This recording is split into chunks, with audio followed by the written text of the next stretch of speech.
Оқу орындары жанынан ашылған бизнес-инкубатор орталықтары жастардың бизнес жобасын жүзеге асыруға ықпал етуде. Облысымызда мұндай орталықтың саны 5. Олардың әрқайсысында 40-қа жуық жоба бар. Бүгінде бірқатар жобалар Оңтүстік Қазақстан облысы кәсіпкерлік палатасының қолдауына ие болды.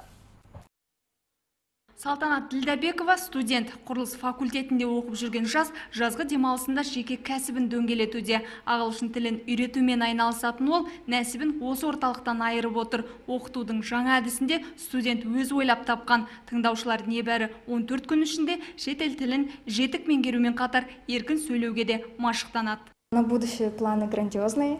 Жоспарым орталықтың ауқымын кеңейту, тек ағылшынмен шектеліп қана қоймай, испан, француз тілдерінде меңгертсем деймін. Қазір үйретушілермен аптасына 5 күн жұмыс жасаймыз. Бір топта 4-5 адамнан. Әрқайсысымен жеке-жеке тапсырмалар орындаймыз.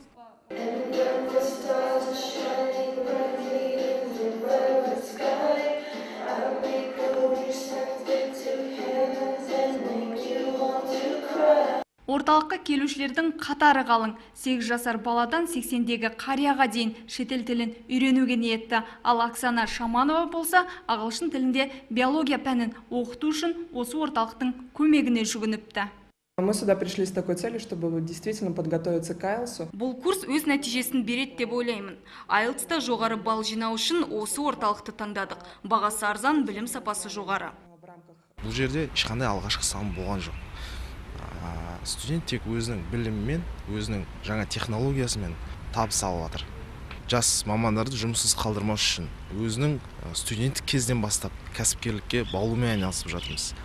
Бизнес-инкубаторлардағы жаңағы жобалардың іске асу үшін жаңа қаржының үлкен мөлшерде керегі жоқ. Бұл мемлекеттен бөлініп жатқан жаңа гранттар ретінде, инновациялық гранттар ретінде әрқайсысына жаңа көмек беруге көмектесеміз.